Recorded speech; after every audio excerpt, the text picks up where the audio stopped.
Alors c'est pour ça que je n'aime pas me montrer sur certains jours. Parlons maintenant du film que... Si vous plongez votre regard dans les yeux de Michel Morgan, vous y verrez le ciel pur du cinéma français. Mais si vous osez regarder plus profondément, au-delà de cet azur légendaire, vous découvrirez un cimetière de rêves brisés.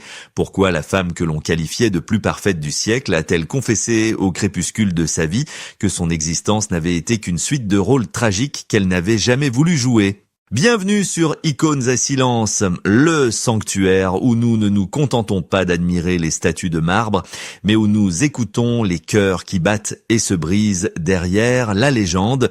Aujourd'hui, nous allons ouvrir le journal intime de celle qui possédait les plus beaux yeux du monde pour y lire une vérité qui fait mal. Sous les projecteurs aveuglants, Michel Morgan était une apparition divine, une déesse intouchable qui traversait le temps avec une élégance glacée. Pour la France entière, elle était l'incarnation de la réussite, une étoile qui ne connaissait ni la chute ni la poussière. Mais la réalité est souvent bien plus cruelle que le cinéma. Derrière cette façade de velours, Michel Morgan a porté pendant 96 ans un fardeau que peu d'entre nous auraient pu supporter sans s'effondrer. Imaginez une femme au soir de sa vie assise seule dans le silence de son appartement parisien, décidant enfin de ne plus jouer la comédie. À l'aube de sa mort, elle a brisé le silence pour pointer du doigt 3 entités qu'elle n'a jamais pu pardonner. Ce n'étaient pas des ennemis publics, mais des fantômes intimes qui ont hanté ses nuits. Elle en voulait à cette industrie impitoyable qui l'avait transformée en une poupée de porcelaine. Elle en voulait à ce poison blanc qui lui a arraché l'amour de sa vie. Et elle en voulait au destin qui l'a condamnée à survivre à ceux qu'elle chérissait le plus. Comment une icône adorée de tous a-t-elle pu finir ses jours dans une telle solitude intérieure ? Qui a volé le sourire de la jeune fille qui rêvait simplement d'être aimée pour elle-même et non pour son reflet ? Restez avec nous, car l'histoire que nous allons vous raconter n'est pas celle d'une star, c'est celle d'une survivante. Mais pour comprendre la grandeur de sa douleur, il nous faut revenir au tout début, à l'instant précis où une adolescente nommée Simone a décidé de fuir sa propre vie. Avant d'être cette statue de glace admirée par le monde entier, Michel Morgan était une petite fille qui étouffait. Née sous le nom de Simone Roussel dans la grisaille bourgeoise de Dieppe, elle a très vite compris que sa véritable vie était ailleurs. Son enfance n'était pas misérable au sens matériel, mais elle était marquée par une pauvreté émotionnelle dévastatrice. Elle se sentait invisible, incomprise, une étrangère dans sa propre famille qui la voyait comme une enfant maladive et rêveuse. C'est ici, dans le silence de sa chambre, que la première fissure est apparue. À seulement 15 ans, poussée par une force vitale désespérée, elle commet son premier acte de rébellion. Elle ne demande pas la permission, elle s'enfuit. Elle prend la main de son jeune frère Paul et monte dans un train pour Paris, laissant derrière elle la sécurité de la province pour l'incertitude de la capitale. Ce n'était pas seulement un voyage, c'était une évasion. Elle fuyait l'ennui pour courir vers la lumière, sans savoir que la lumière peut parfois brûler plus fort que le froid. À Paris, la jeune Simone a dû tuer la petite fille fragile pour donner naissance à Michel Morgan. Les débuts furent rudes, marqués par la faim et l'anonymat, mais elle possédait une arme secrète dont elle ignorait encore la puissance, ce regard magnétique d'un bleu si clair qu'il semblait irréel. Très vite, le destin frappe à sa porte sous les traits du réalisateur Marc Allégret. Mais c'est en 1938, sur le tournage du Quai des Brumes, que la légende se fige à jamais. Quand Jean Gabin, son partenaire à l'écran, et bientôt son amant dans la vie, lui murmure cette réplique immortelle. « T'as de beaux yeux, tu sais, le monde entier s'arrête de respirer ». En une seconde, Michel Morgan devient l'icône absolue de la France. Le public la voit comme un ange tombé du ciel, une créature de pureté, de perfection. Pourtant, à l'intérieur, la jeune femme de 18 ans tremble. Elle sent peser sur ses épaules le poids écrasant de cette perfection exigée pour se protéger des assauts du monde extérieur, pour cacher sa timidité maladive et ses peurs de petite fille. Elle se forge une armure. Elle adopte cette attitude distante, cette élégance glacée qui deviendra sa signature. Ce que le public prenait pour de la hauteur n'était en réalité qu'un mur de défense. Michèle Morgan a appris à sourire sans montrer ses dents, à pleurer sans abîmer son maquillage, devenant prisonnière de sa propre image. Elle était devenue la fiancée de la France, le symbole de l'espoir à l'aube de la guerre, mais son cœur restait vide. La gloire ne comblait pas ce gouffre de solitude qu'elle traînait depuis Dieppe, et alors que l'Europe s'apprêtait à sombrer dans le chaos de la Seconde Guerre mondiale, Michèle a cru trouver une issue, une nouvelle fuite en avant. La France était à ses pieds, mais elle sentait que pour survivre et protéger sa famille, elle devait partir plus loin. Elle a tourné son regard vers l'Ouest, vers l'Amérique, vers ce lieu mythique où les rêves sont fabriqués à la chaîne. Elle pensait y trouver la liberté et la sécurité, loin des bruits de bottes qui résonnaient en Europe. Mais Michèle ignorait que pour garder sa couronne, elle s'apprêtait à vendre son âme à un endroit plus brillant mais infiniment plus cruel. Ce voyage vers Hollywood qu'elle imaginait comme un nouveau départ allait se transformer en un piège doré, marquant le début d'une malédiction silencieuse qui la poursuivrait jusque dans l'intimité de sa chambre à coucher. Hollywood, l'usine à rêves, a accueilli Michèle Morgan non pas comme une reine, mais comme une curiosité exotique.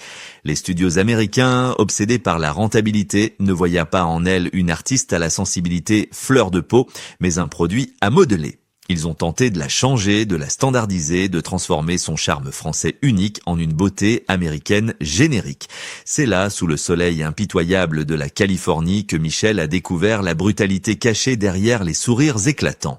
Elle a compris qu'aux yeux de cette industrie vorace, elle n'était qu'une poupée de luxe, une image que l'on pouvait vendre, acheter et jeter pour tenter de construire un semblant de foyer dans ce monde artificiel. Elle a épousé l'acteur William Marshall et a fait bâtir une immense demeure au Moelle 50 Cielo Drive.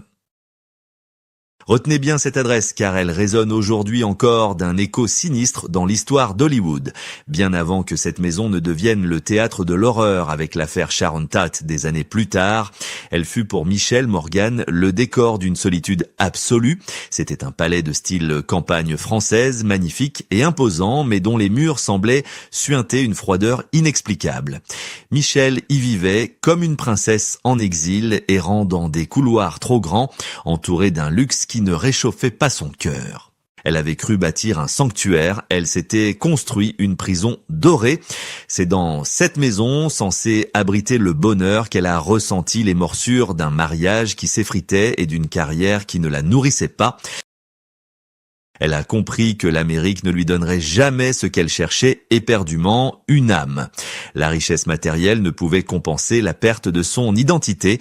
Michèle Morgan, la femme aux yeux les plus célèbres du monde, se sentait plus invisible que jamais. Elle était devenue une étrangère dans sa propre vie, jouant le rôle de l'épouse parfaite et de la star internationale, alors qu'à l'intérieur, elle criait en silence. Le rêve américain s'était transformé en un cauchemar aseptisé. Poussée par un instinct de survie, elle a pris la décision déchirante de tout quitter, de briser cette cage dorée pour retourner en France. Elle pensait fuir le malheur en traversant l'océan, persuadée que le pire était derrière elle. Mais le destin est un dramaturge cruel.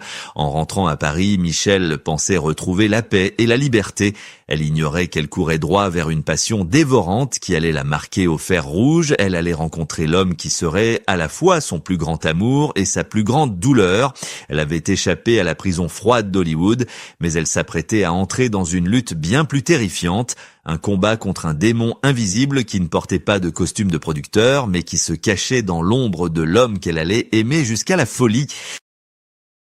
C'est à Paris, loin des collines artificielles de Los Angeles, que Michèle pensait enfin trouver le repos, et elle l'a trouvé, ou du moins le croyait-elle, dans les bras d'Henri Vidal. Il était beau, il était talentueux, il était solaire. Avec lui, Michèle n'était plus la statue de glace.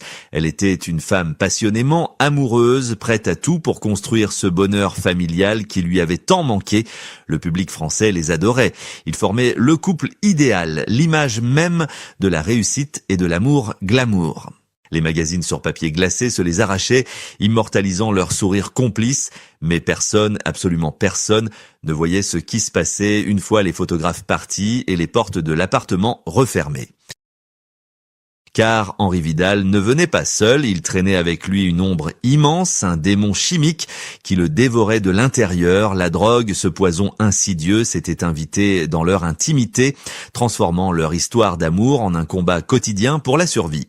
Michèle Morgan, l'actrice la plus puissante de son époque, s'est retrouvée totalement impuissante face à ce fléau.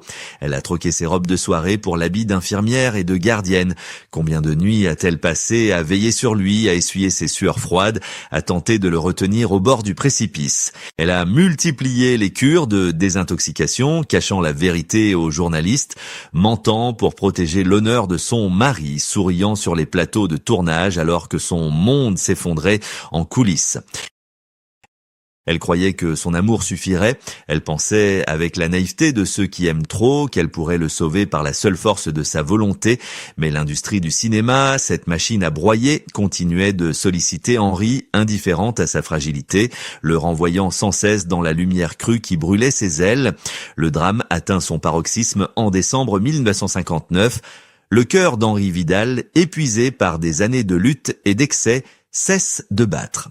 Il avait seulement 40 ans, pour Michèle c'est l'apocalypse. La femme aux yeux de légende se retrouve seule, pétrifiée par une douleur muette. Le monde a continué de tourner, les caméras ont continué de filmer, Michèle a dû se relever, se maquiller et retourner jouer la comédie car le spectacle doit continuer. Mais quelque chose en elle s'était brisé pour toujours. Elle avait tout, la gloire, la fortune, la beauté, mais elle venait de perdre l'essentiel face à un ennemi qu'elle ne pouvait pas combattre avec un scénario. C'est à cet instant précis que la rancœur a commencé à germer, une colère froide et silencieuse contre ce système qui utilise les hommes jusqu'à la moelle avant de les jeter. Elle a gardé le silence pendant des décennies, laissant le public croire à la légende dorée. Mais le temps n'efface pas les blessures, il ne fait que les creuser. Et alors que les années passaient et que la vieillesse approchait, Michèle Morgan a compris qu'elle ne pouvait pas partir sans dire la vérité, sans nommer les véritables responsables de son chagrin. Quand le grand âge est arrivé, quand les projecteurs se sont éteints et que le téléphone a cessé de sonner, Michèle Morgan ne s'est pas réfugiée dans le souvenir de sa gloire passée. Au contraire, dans le calme de sa retraite, elle a fait face à sa vérité, une vérité qu'elle avait dissimulée sous des couches de politesse et de discrétion bourgeoise. Si elle avait pu parler sans filtre, si elle avait pu hurler sa douleur au monde une dernière fois, voici les 3 noms qu'elle aurait condamnés, les 3 coupables qui ont brisé son cœur de femme derrière l'icône de cinéma. Le premier coupable, c'est cette machine à illusion qu'est le Star System. Elle ne pardonne pas à cette industrie de lui avoir volé sa jeunesse, de l'avoir obligée à porter un masque de perfection glacé alors qu'elle ne rêvait que de chaleur humaine. Elle a compris trop tard que ce métier, qui lui avait tout donné en apparence, lui avait en réalité tout pris, transformant Simone Roussel en une étrangère nommée Michèle Morgan, une entité publique qui ne lui appartenait plus. Le deuxième nom sur sa liste noire est le plus douloureux, c'est ce démon blanc, ces paradis artificiels qui ont emporté Henri Vidal. Elle ne pardonne pas à cette faiblesse chimique, à cette tentation destructrice qui rôde autour des artistes fragiles. Elle a vu l'homme le plus fort de sa vie devenir une ombre, et elle a ressenti la culpabilité atroce de celle qui survit. Elle en a voulu au destin de ne pas lui avoir donné la force de le sauver. Elle en a voulu à la nuit d'avoir gagné. Pour elle, chaque film, chaque succès après la mort d'Henri avait un goût de cendre, car elle ne pouvait plus partager cette lumière avec le seul être qui la comprenait vraiment. Mais la tragédie ne s'est pas arrêtée là, et c'est ici que réside le 3e et dernier coupable, celui qu'elle n'a jamais nommé, mais qui l'a hanté jusqu'à son dernier souffle, la cruauté du temps. En 2005, le sort s'acharne une dernière fois. Son fils unique, Mike Marshall, meurt à l'âge de 60 ans, Michèle à 85 ans. Il n'y a pas de mots dans le dictionnaire pour décrire la douleur d'une mère qui enterre son enfant. C'est l'ultime trahison de la vie. Elle, l'icône éternelle, est condamnée à vivre, à rester là, figée dans sa longévité, alors que sa chair et son sang disparaissent. Ce jour-là, quelque chose s'est définitivement éteint dans le regard le plus célèbre du monde. Elle a continué à vivre dignement, élégamment, mais son âme était déjà partie rejoindre ceux qu'elle avait perdus. Elle avait vaincu tous ses rivaux, elle avait traversé les époques, mais elle avait perdu la seule bataille qui comptait, celle de garder les siens auprès d'elle. L'histoire de Michel Morgan n'est pas seulement le récit d'une vie extraordinaire, c'est un miroir tendu vers nous, le public. Elle nous force à nous poser cette question brutale mais nécessaire. Sommes-nous capables d'aimer nos idoles pour ce qu'elles sont ou seulement pour ce qu'elles nous font rêver? Nous avons admiré ses yeux bleus pendant des décennies, nous avons consommé son image, nous avons projeté sur elle nos propres fantasmes de perfection, mais avons-nous jamais pris le temps d'écouter le silence qui hurlait derrière son regard? Michel Morgan a vécu 96 ans, elle a tout traversé, la guerre, l'exil, la gloire absolue et les deuils les plus cruels. Elle a survécu à ses amants, à son mari et même à son propre fils. Elle s'est restée debout, digne, élégante jusqu'à la fin, refusant de devenir une victime aux yeux du monde. Le 20 décembre 2016, les plus beaux yeux du monde se sont fermés à jamais. Mais en partant, elle nous laisse une leçon précieuse. La gloire est une armure qui brille, mais qui ne protège de rien. L'argent peut construire des palais, mais il ne peut pas empêcher la solitude d'y entrer. Au final, il ne reste pas les récompenses, ni les couvertures de magazines, ni les applaudissements. Il ne reste que l'amour que l'on a donné et celui que l'on a perdu. Michel Morgan voulait qu'on se souvienne d'elle, non pas comme d'une star intouchable, mais comme d'une femme qui a aimé passionnément, qui a souffert silencieusement et qui a continué d'avancer malgré les vents contraires.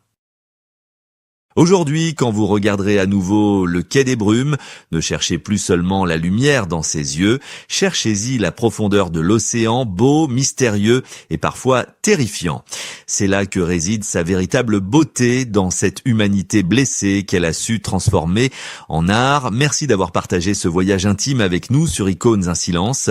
Si cette histoire a touché une corde sensible en vous, si vous pensez qu'il est temps de redonner une voix à ceux qui ont dû se taire pour briller, alors rejoignez notre communauté.